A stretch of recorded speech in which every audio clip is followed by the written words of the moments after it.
What is up, everybody? Welcome back to another episode of the Big Five Pod, episode number 92. Cope, we are still creeping on up toward 100. This is crazy. Anyway, I'm, of course, your co-host, Kyle Morello. With me here, of course, is my co-host, Jake Copestick. This episode's pretty cool. We have an interview with Aaron Bracy. As you all know and love, he's been on our pod a few times now. Runs the site big5hoops.com, Bracy Sports Media. But the main reason this time why we're going to have him on is to talk about his new book about the 2003-2004 St. Joe's Hawks titled A Soaring Season. Cope, we're very, very excited to talk to him about that. In fact, we already did talk to him about that. We're going to show you that in a few minutes. So Cope, first of all, how are you? How excited are you for this interview that we did with Aaron? And by the time this releases, this is football week now. It is, yeah. We got football on Thursday, but of course, the main thing, really excited to talk to Aaron about his book. Really good interview with him. It really wasn't even, I wouldn't even call it an interview. It was just a nice conversation with him who's Yeah. really become a friend to us now. So he was nice enough to kind of give his first formal, if you want to call it, I know I said don't call it an interview, but if that's what you want to call it on a platform that is aside from his podcast, the Bracy Sports Media podcast, we got to talk to him about his book. Got some really good stuff out of him too. I know he had put a promo on his Twitter page, on YouTube, I think on Instagram as well, but nice to kind of get into it a little bit deeper and ask him some questions and give everybody some more insight into the book. I will be pre-ordering my copy very soon, and I'm sure there has been a lot of people that have done it already, but nice of him to give us some insight on the book for sure. Yeah, absolutely. No, I will also be pre-ordering it very, very soon. Very, very excited for the book to come out. As he'll tell you when it'll come out. I'm not going to spoil it for you, but very excited for that. And it was a great talking to him. So very excited to bring you guys that. But first, Cope, we just had to take care of some housekeeping things in the Big Five as well. We couldn't let this episode pass without some updates because it's probably been over a month since some actual updates that we've given you guys. So we're gonna give you a little addition here of Cope's quick hitters. Cope, I know you got some stuff you want to bring up here, so the floor is yours. Go get that ball, run the break. Thank you. It's been a while. I had to wipe some dust off this thing because I I know. haven't done one of these in a while. So yeah, not going to take up a ton of time here, but going into the interview with Aaron, we do want to keep the people informed with some Big Five news that maybe isn't stuff that will make the first page of the news. But we're the Big Five pod. We're going to try and keep you informed as much as we can, the Big Five. So Kyle, I'm going to use Jim Gardner's line here because I was driving down Monument Road the other day and I looked over and I saw the Jim Gardner Way sign underneath Monument Road right by Channel 6. So the big story tonight, Mark Jackson leaving Villanova to become the athletic director at Northwestern. Really big news here, the ramifications potentially, coaching wise in basketball. A new guy's going to come in there and they've missed the tournament the last 2 years. So he's going to be going to Northwestern after being at Villanova since 2015 as the AD. Over that time, Kyle, a lot of success under Mr. Jackson. 34 Big East championships across every sport that they have. And of course, not only the two national championships, but also that Final Four in 2022 and Jay Wright's last season. So a lot of success under Mark Jackson. He's on the D1 men's basketball committee as well. And not only that, but I mentioned when I tweeted out about this when I first heard about it, how about the facility upgrades that it feels like there's kind of a facilities arms race in college sports? Maybe not much so now that NIL is a thing, but pre-NIL, and even still to this day, how about the amount of millions that are being dumped on a practice facility or a training gym or something like that? Weight rooms and stuff like that. These lavish locker rooms and practice facilities, these gaudy items and stuff like that, he got the Finn renovated. And then there's the Davis Center. So, he's responsible for a whole lot of that stuff, especially for men's and women's basketball as he moves on to Northwestern. I think it's a good spot for him. You look at what Northwestern's done now. It's almost like you wish they wouldn't build that new football stadium because the visuals of this weekend were pretty incredible with the lake and the city right there. But you want to talk about a crazy practice facility, you should see the one that Northwestern dropped for football and their other sports, right on the lake. A bunch of windows where you can look out on the lake every day. Literally, you walk out from the facility and the beach is right there. and the football stadium's being built. Chris Collins done a nice job with the basketball program as well. Big Ten, Chicago, big media market, probably some boosters with a lot of money, Kyle, with some pretty deep pockets. So it seems like it's a good spot for Mark Jackson. But in the meantime, he'll be splitting time between Northwestern and Villanova as the search now begins for an athletic director for the Wildcats. Moving on, one more administrative piece, Kyle. I don't believe we've touched on this, so I want to make sure we definitely do. John Fry from Drexel University has been hired as Temple University's next president. So not since the unfortunate passing of Joanne Epps has Temple had a full-time, so to speak, president. Richard Englert stepped in again as the interim until a search was conducted to eventually hire John Fry. But he was previously the president at Drexel, before that the executive vice president at Penn. And something that I think is interesting with him when it comes to facilities or it comes to building out in the community and expanding the footprint of campus, he was responsible and spearheaded a lot of facility stuff, not really in the athletic space. I mean, obviously the DAC was renovated and it's awesome, but you look at how he's built out. I used to get off the train at 30th Street every day going to Penn. And as soon as you walk out, um, Schuylkill Yards is right there. There's apartments, there's office space, there's restaurants, nice use, mixed development building there. They're building all sorts of stuff along JFK Boulevard and along Market Street. They just opened 30th Street Station that's now sponsored by Drexel, right outside 30th Street Station for the Market Frankford line. So made the campus walkable. There's a lot of green space. Like, it really is a nice campus.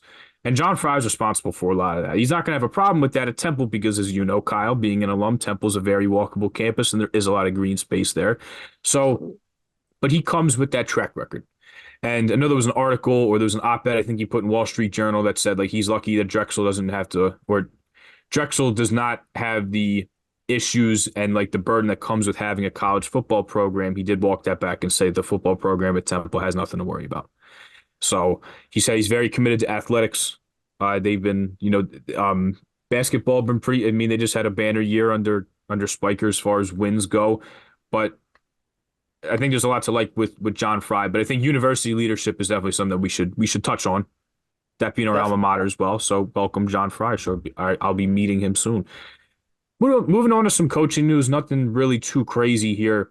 St. Joe's, though, a bunch of internal promotions. This comes in lieu of John Linehan leaving for BYU, and then there was the rule where Villanova just hired Jamie Young because they were added or afforded, each D1 team was afforded another 2 assistant coaching spots, responsibilities varying as far as on and off campus recruiting. But St. Joe's doing what they did last year when John Griffin III left for Bucknell, just to promote people internally. Seems like they have really good people there. Just give them potentially a pay bump, a bump in their title and their responsibilities, and they did just that again. So Dwayne Jones, who was on that 03-04 St. Joe's team that made the Elite Eight, that we'll get into speaking to Aaron about, he goes from assistant coach of player development to now just an assistant coach. Chris Flegler, the director of basketball operations, you can add assistant coach onto his title as well as still being the director of basketball operations. Philip Lawrence Ricks, who we talked about last year, who was hired as a player development coach, believe from being a GA. You can add assistant coach onto his title, as well as being the player development coach. And then 2 other support staff hires here just to keep the people informed. Casey Woodford, who was a video specialist last year, is now going to be the director of video and scouting operations. And Matt Reebok, who was a grad assistant last year, is now going to be the special assistant to head coach Billy Lang. Moving on, Kyle. How about a retirement here? John Giannini, who brought LaSalle, of course, to the Sweet 16 in 2013, who won a D3 championship at Rowan, took him to 2 other Division III Final Fours. He's retired as the athletic director at Rowan. When he was let go by LaSalle, which led to Ashley Howard's hiring, he went back to Rowan in an administrative role. Then he was the interim athletic director. And since 2020, he's been the AD there. So he retired from a place where he had a lot of success in an area he's had a lot of success. Not sure if he'll still be doing TV because I know he does color commentary for USA Network and also for the Atlantic 10 tournament as well. But congrats to John Giannini on a very, very lengthy career as far as coaching and administration goes. If you want to stick around and do TV, that would be great because he's very, very good. He's very, very knowledgeable and he adds a ton to the broadcast. But also at the same time, if you want to go down the shore and you just want to spend time with your family and hang out, more power to you. You have definitely earned that. So happy trails, as the pardon the interruption guys Yeah. say, to Dr. John Giannini. And then lastly, keeping with LaSalle, Andrew LaFond, who was a walk-on at LaSalle from 2018 to 2022, he is now going to be Richmond's next video coordinator, worked for Philadelphia's very own Chris Mooney. So he was a walk-on at LaSalle from 2018 to 2022, then was a grad assistant, also worked in basketball ops for the Detroit Pistons in the last year.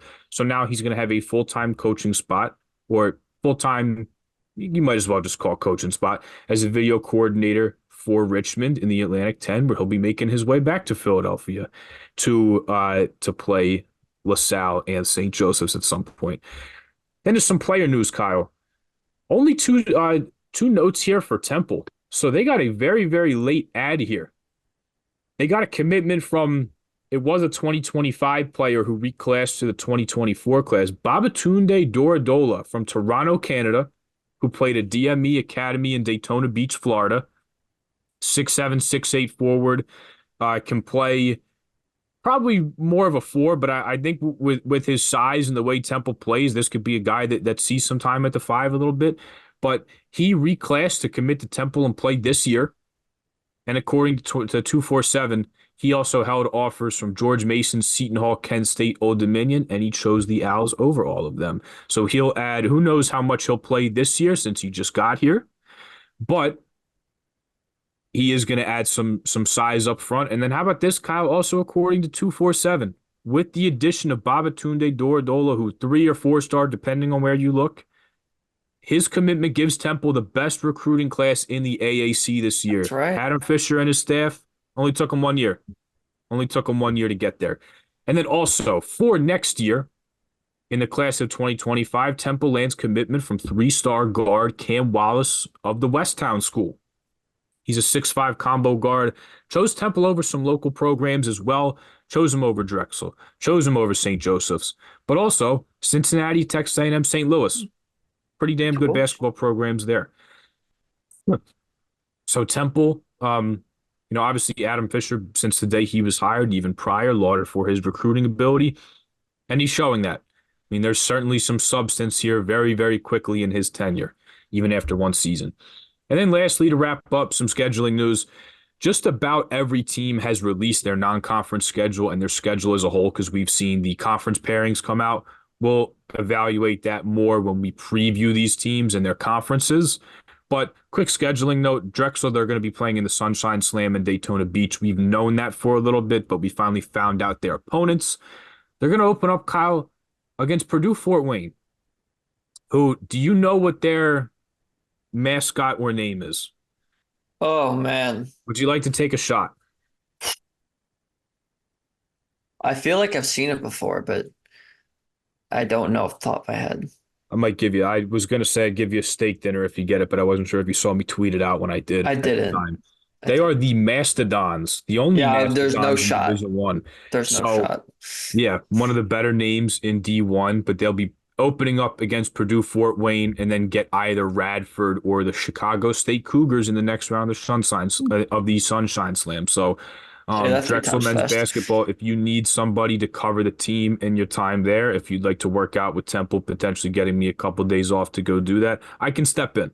Just saying, I can step in. So with that, Kyle, we'll get to the important stuff.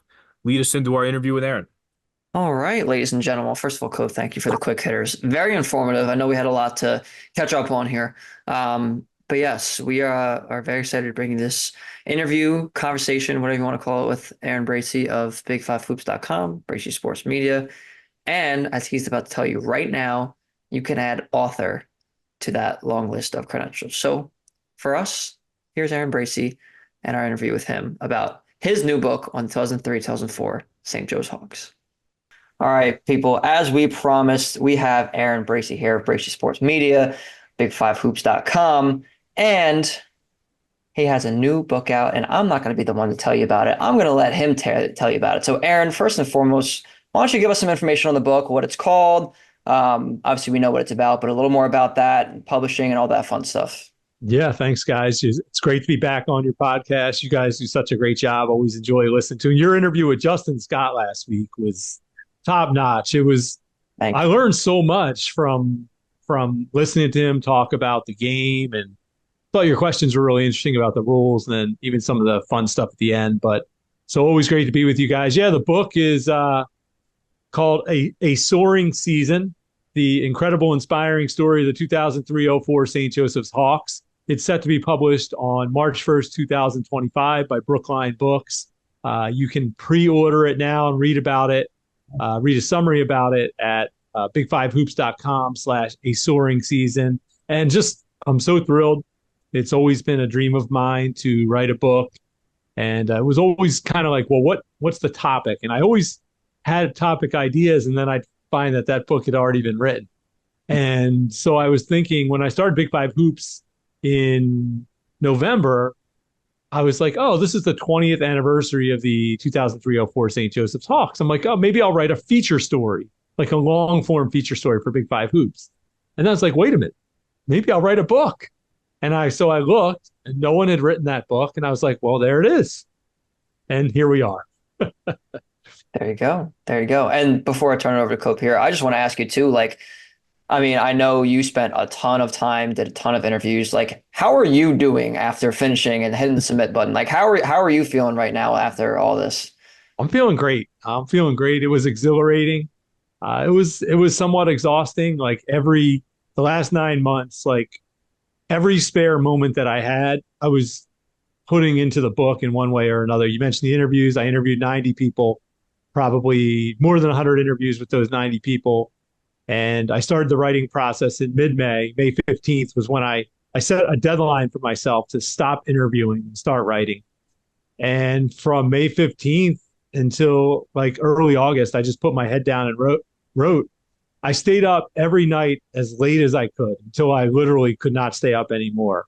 And then I would get up very early the next morning, like before my regular work day, so I could do some work on the book. And then I was writing on the weekends. If I was covering a game, I'd quite often be working on my book either before the game, in some cases during the game, after the game. Whatever time I had, I was working on it. So, yeah, I mean, I would say like I don't even really wouldn't even say tired, just because like the adrenaline was going, and it was such an exhilarating process. But I have had a few naps in the last few weeks. So, Aaron, so we'll give you a free plug on your podcast because you just got to interview Fran Dunphy. I believe that came out today, or was it yesterday? That came out on Wednesday, August the what 26th, maybe around there. What's today? Okay. 30th, Wednesday, We're whatever recording Wednesday this on the was. 29th. Yeah. All right, Okay. so it was Wednesday. I don't have my dates in front of me. Looking at That's my okay. phone. It's gonna get all jumbled up with Labor Day coming up in the long week, Exactly. which I'm sure you're enjoying that you don't It have was to Wednesday the jam 28th. in. Okay, Yeah. gotcha. But you got to interview Fran for the book, and you got to talk to him a little bit about that and about the game that his Penn Quakers played against St. Joe's. But not even really focusing on Fran, but you mentioned the 90 interviews that you did. So not only do I want to ask you your favorites, but did you have one that surprised you? Did you have one that you did and you were like, wow, I got a lot of good stuff I was going to put in. Maybe you thought an interview was going to be shorter, it ended up going longer. Did you have any that surprised you really? There were several. And I would say that it's funny because several people have asked me that question. And I would say some of the coolest interviews I did, like I did an interview with a player who played for Old Dominion. He's an Australian native, and his name is Alex Lawton. And that game against Old Dominion, their St. Joe's third game of the season, Jameer Nelson hit a half court shot at the end of the game to win it. There would have been no perfect season without that game. So I interviewed Alex Lawton, who had a huge game, I think like 24 points and 14 rebounds for Old Dominion. And so he's in Australia. And this was early in the process. And I was just trying to find people. And he has something called Lawton 40 Hoops. It's a foundation organization where he helps kids in Australia, like kind of some underserved kids, and he helps them, through the game of basketball, which is a really great thing. So I just reached out to him through his foundation, and he got back to me. He's like, "Yeah, I'd be happy to do an interview." So we set up the interview on WhatsApp. I talked to him. It was 4 a.m. my time. I don't know what time it was in Australia, but it Wow. was a tremendous interview. I did a few overseas interviews, but the one of the most surprising interviews that I did was really Billy Lang's wife, Alicia, was the student academic advisor for that team in 2003-04. She worked for St. Joseph's.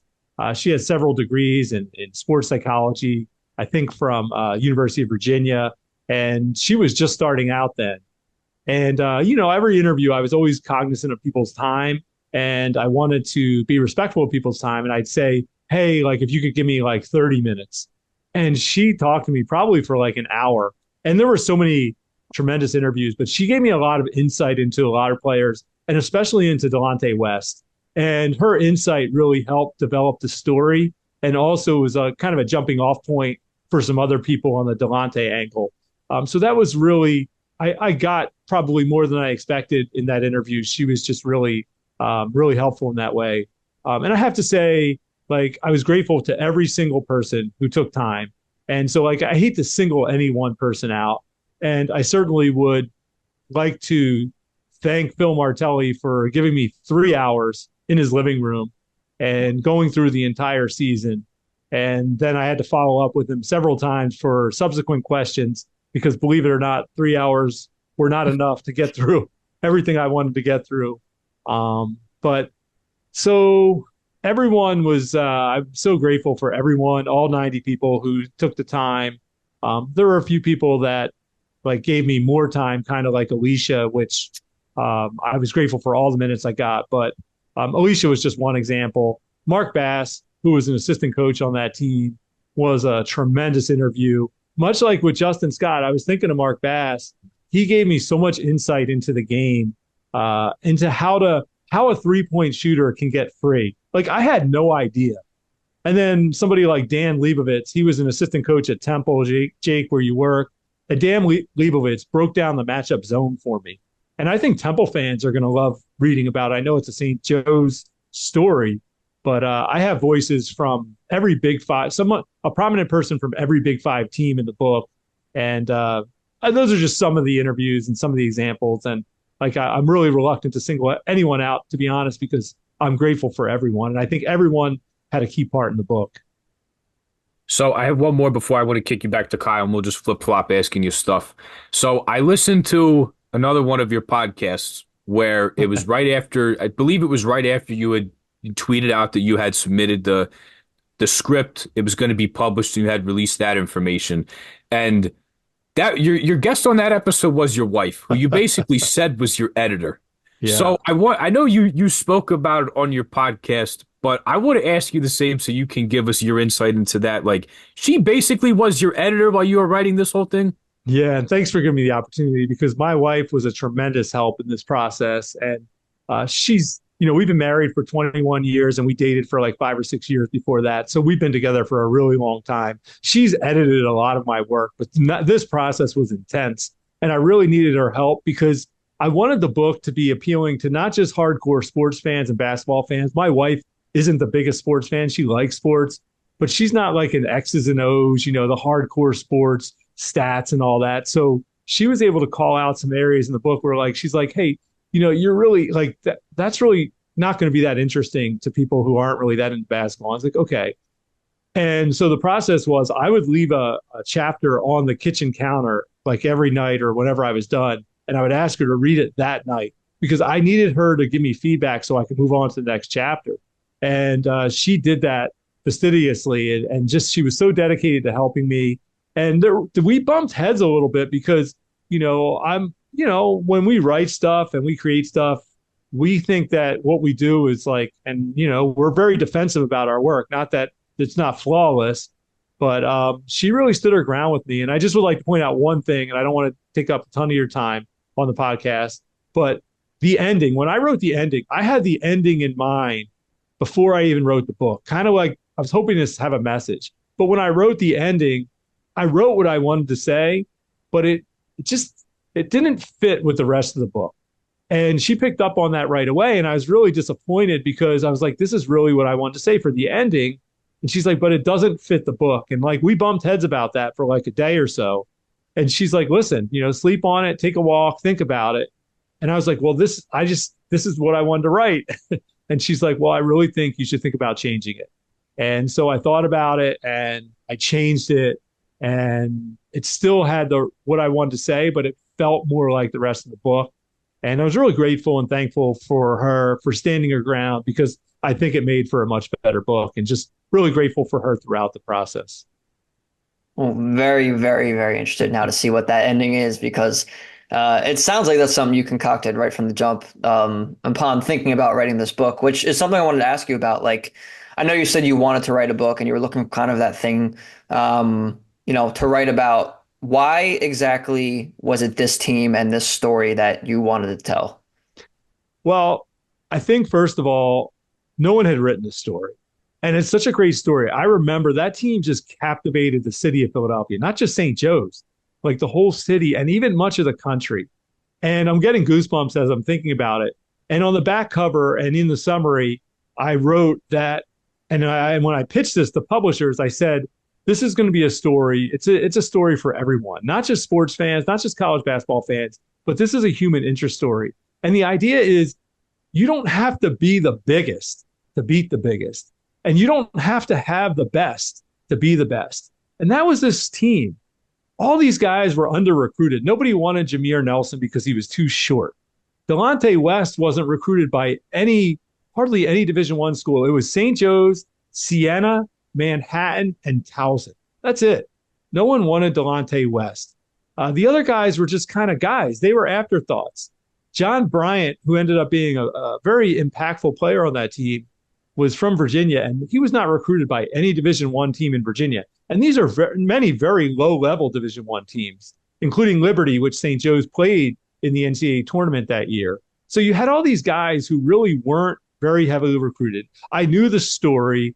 They came together as this team, and they went 27-0 in the regular season. They went number one in the country, and they were just a sliver from the Final Four. And quite frankly, that last play against Oklahoma State in the Elite Eight, it could have gone either way. This could have been a Final Four team or even a national championship team. But I just thought telling the story of this team and finding out about like what made this team so good, what made this team come together, and what made this team captivate people in the way they did, and not just St. Joe's people.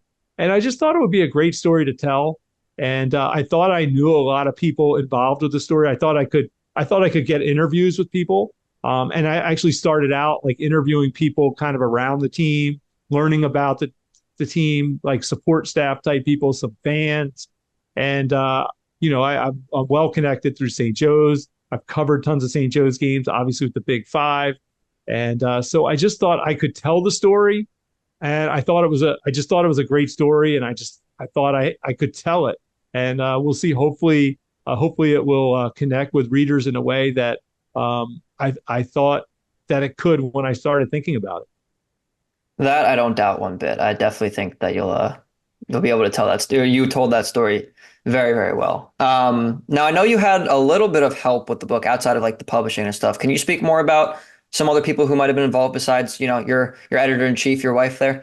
Yeah, I mean, countless people. I mean, so many people helped me. I have to say, like, beginning in the process, like, I reached out to Mike Sealski from the Philadelphia Inquirer, Todd Zalecki from MLB.com, people that I knew that wrote books. And they were really helpful in kind of talking me through the process. Mike Sealski especially told me about proposal process. In fact, I was covering Villanova at Seton Hall with Mike, and we were just eating dinner, and we spent the whole dinner just talking about the proposal process. And I had no idea. Most of my like research on the book process was done through Google, and I kind of had a little bit of an idea of what I needed to do, but he walked me through step by step on how to do a proposal. Todd Zalecki from MLB.com, he wrote a phenomenal book about Roy Halladay. Mike Sealski wrote a phenomenal book about Kobe Bryant. And so Todd told me about kind of like how he wrote the book, like what his process was like. And Mike Moore told me about the proposal process. Then I leaned a lot on Mike Jensen, formerly of the Philadelphia Inquirer, just to kind of bounce some things off, some ideas. He helped me with some interviews as far as like some questions that I had. He also was one of my 90 interviews for the book. Um, and When I wrote the first chapter, which is now the prologue, I was really grateful to have Craig Haley, who I worked with at the Trenton Times when I first started. He was probably one of the best editors I ever worked with. And I sent the first chapter to him to give it a look and tell me what he thought. And he spent some time with it and gave me some great feedback about ways that I could improve it. It's now the prologue. It's I've tweaked it a little bit even more. But it's really grateful to Craig and to all the people who helped me along the way, and including like every single person on Instagram or social media who liked any of my tweets, personal friends. I'm also a faithful person. I thank God for the strength of being able to stay up late at night. So just so many people to thank, and I could not have done this without everyone's help. And just, I also have to say, there are people that don't even know that helped me, like Bill Lyon, who's no longer alive, who wrote for the Philadelphia Inquirer.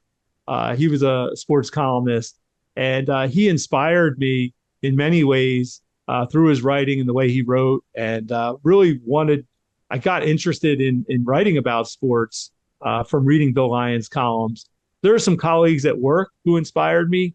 One colleague who just recently retired, he wrote a few books, and I was like, wow, like, it got me thinking, like, you don't have to be this like, celebrity to write books. Just like one of my colleagues, just a regular guy. And I was like, well, I can do that too. So, I'm leaving tons of people out, but just so many people to thank, and the people I mentioned, and countless more. And I could not have done this without people's help. So I have a couple more for you. So obviously, yeah, you could probably spend the rest of the night until you're too tired, and then to spend thanking everybody. But couple more for you here. So you had Joe Lenardi do the foreword. Obviously, St. Joe's alum. He's Joey Brackets. He's the bracket guy. He does play-by-play with Matt Martucci for the men's games.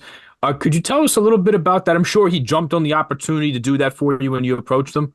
Well, during the research process for the book, I knew the forward writer was very important to the book, not just to set the tone for the book, but also, like, quite honestly, to help sell the book. You need someone, to help set the tone and to help sell the book. And I had been given a lot of thought to the forward writer, and Joe was really the person that I kept coming back to as the one that I wanted to write the forward.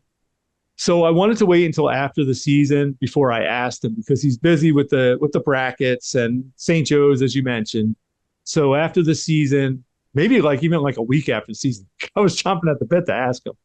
So I texted him and I said, "Hey Joe, if you have a few minutes, I'd like to ask you a question." And I think he thought I wanted to ask him like more questions for the book, because I also interviewed him for the book. And I asked him, I said, "Hey Joe, I'd be really honored and grateful if you could write the forward." And he immediately said, he'd be honored to do it. And so he submitted the forward. It was like it was one of the last things that it was the last thing that I submitted to the publisher in probably mid-August. And it's great. It just it's really, and he's a former PR person, and he wrote about sports. I had no doubt he was going to write a great forward, not at all. And it went in a little different direction than I thought, but I think it just perfectly sets up the book. And I'm just so excited that he agreed to do it. And I think what he wrote is just perfect. So I'm really excited for people to have the whole book in their hands, including have the forward as well. And he might be, I think you can make an argument, he might be the most famous St. Joe's alumni now. I mean, of course, there's Phil Martelli and Jameer Nelson, but he comes around every March and pretty much every January, and he's on your TV for a couple months. So yeah, that's great that you got him on the forward, because not only do you have a guy who's around the program a lot, but you have somebody that everybody knows for the most knows if you're a basketball fan. So Something curious just about like the writing process for it. And I know you said like pretty much every waking minute you had, any free time you had, like this is what you spent doing. But did you ever find yourself with writer's block a little bit? And then what was your kind of remedy for that? If you ever were at a block, or maybe you were working so much where you were just at an impasse and you couldn't do, you just had to step back for a second. What did that look like? That's a great question. And so I don't know. I can't really honestly say I had the only time I had like what I would say, quote unquote, writer's block was with the ending. When I wrote the ending and my wife didn't like it. And I was like, well, I hear you, but I just don't know how to fix it. And that's when she was like, take a step away and come back to it. But I think because for the process, like the most challenging part of the process, and this might not come across the right way, but for me, the most challenging part of the process wasn't really the writing process. It was like pulling everything together because I had done so much research. I had done so many interviews, and it was just trying to like make sense of it all. Like, how does it all fit into a story? And so once I was able to pull that all together and I kind of put them into what I call buckets on my desktop, I would, that took a lot of time to do that. And then I would take those buckets and those become my chapters. And I would take them and then I would kind of like sit with them, read through all my research, read through the interviews, and then I would write a outline by hand. I'm a very much still a pencil and paper person. So I would write an outline for each chapter by hand. And it was like, once I had all that, like the writing just kind of flowed. It was like, it just would flow. But I'm also like very heavy into the revision process. So like I would write, but then I would like read it. I would revise it. I would record it I would record it on my phone. I would take it for a walk and I would listen to it. And as I was walking, I would like type into my phone like things that needed to be changed. And then I would come back and I would revise it. And then that's when I would give it to my wife. But I honestly can't say that like I mean, everything just kind of flowed because with the research and the interviews, and once I had the outline, the writing process just kind of flowed. The only time I really struggled, biggest struggle really was with the ending. And then it just, I think it just took walking away from it, which I hadn't really done, took going away from it, walking away for a couple of days and thinking about it and then coming back to it. And luckily and thankfully, it came to me. Well, you certainly got your steps in then, I assume. Assume I you did a got lot a of lot of walking the last steps. couple of months. There was a lot of walking, and that was a really cool part of the process. And don't ask me why, but like after every time I read it, I would walk home listening to Van Halen right here and now because it would just get me fired up to go right. And a couple of times on my Instagram story, I would post that song with it because I don't know, like every day was like there was just so much adrenaline running through me. Every day was just so exciting, and I was just so looking forward to like telling the story. And I hope that passion, that excitement, and that enjoyment comes through in the writing and when people read it. And but yeah, it was a process, but I would say it was more exhilarating than exhausting, although it was a bit exhausting. But I didn't really feel it as much because I said of that all that adrenaline. So Kyle, I have Absolutely. one more before I throw it back to you. So you mentioned all that. Your adrenaline keeping you up, keeping you going, even when you were tired, you pushed it to the very limit. So with all that excitement you had about this book, with all the adrenaline you had, what was the one part of this story that you were most excited to tell? What was the one part, whether it was gathering interviews or from your perspective of covering the team and just witnessing this, what was the one part you were most excited to put in the book? That's a really good question. I had given that zero thought until you just asked that. Um, when I've thought about it, um, after the book, and I'm not going to say this is the one part I was most excited to tell, but in hindsight, I really hope that people get a really good understanding of Delonte West from reading this book. And I hope that reading this story will put some of the struggles that he's had in perspective. And I hope that it will help create empathy in people for what Delonte has gone through. And you're going to learn in the book a lot about Delonte West, a lot of what made him tick. And I think a lot of what has led to his struggles. And I hope that learning about that will create a soft spot in people's heart, not just for Delonte, but for anyone who's going through any struggles or challenges in life. And I also hope that in reading this or in hearing about this, I hope that in some way that this book will help Delonte and um, maybe will help him with some of his struggles. And perhaps that is, you know, overly hopeful, but there were many nights, and I'm actually getting a little emotional now, where like I was in full tears writing when I was writing Delonte parts, and I wrote in one of the final chapters, Jake and Kyle, I wrote what I think was one of my greatest paragraphs I've ever written in my life, and it has to do with something about Delonte, and I'll let readers get to it. But when I wrote it, I was in full out tears writing it, like just because he had so much and he gave so much of himself and dedicated himself so much. And to see where he is now with all his struggles is just heartbreaking. And so I do hope that in reading this book, people will learn more about Delonte, will create some more empathy for the struggles that he's had, and again, also for anyone who's gone through any struggles in their lives. I hope that maybe um, that would help understand people a little bit more as well. So, unexpected answer. Hadn't thought about the question, but great question, and that's really the first thing that came to mind. Wow. Wow. Yeah, I mean, I don't want to speak for Cope, but I have definitely a little emotional hearing that too. So, yeah, and honestly, that was going to be my question too. So I don't even, I think that's a perfect way to wrap this up.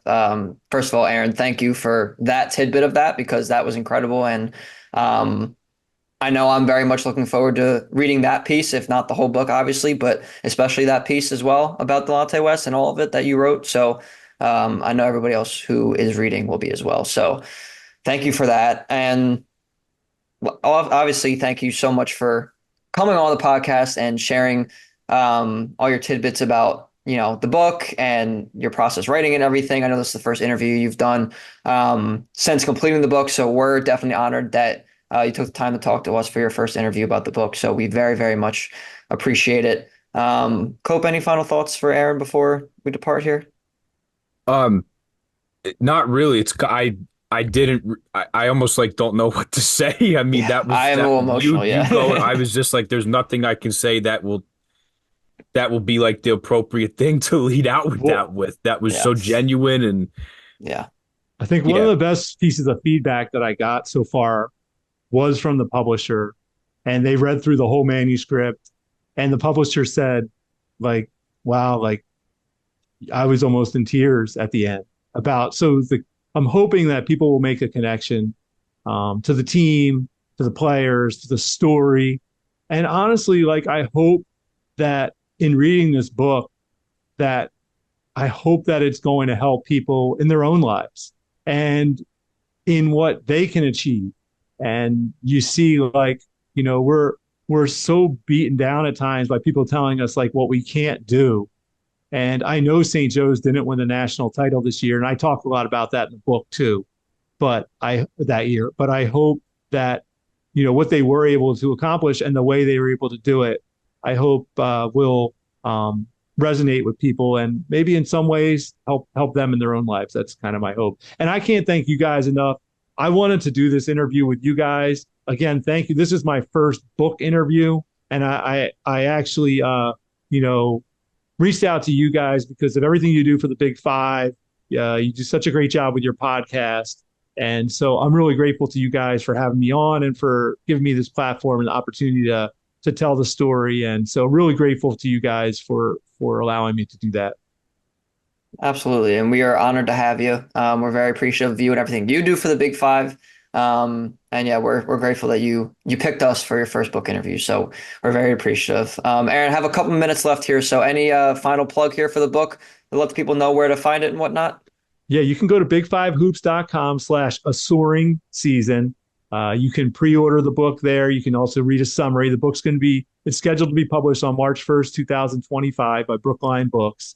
And much more will be coming out. You can I update provide some updates on social media at Aaron underscore Bracy. And yeah, just really excited to get it out in people's hands. Absolutely. Absolutely. All right. Well, Aaron, thank you so much for sharing everything with us. Cope and I don't want to speak for him, but I know he feels this way. We're very appreciative of as always. So, for Aaron Bracy, for Jake Copestick, I'm Kyle Morello. This has been the Big Five Pod, episode number 92. We'll see you guys next time.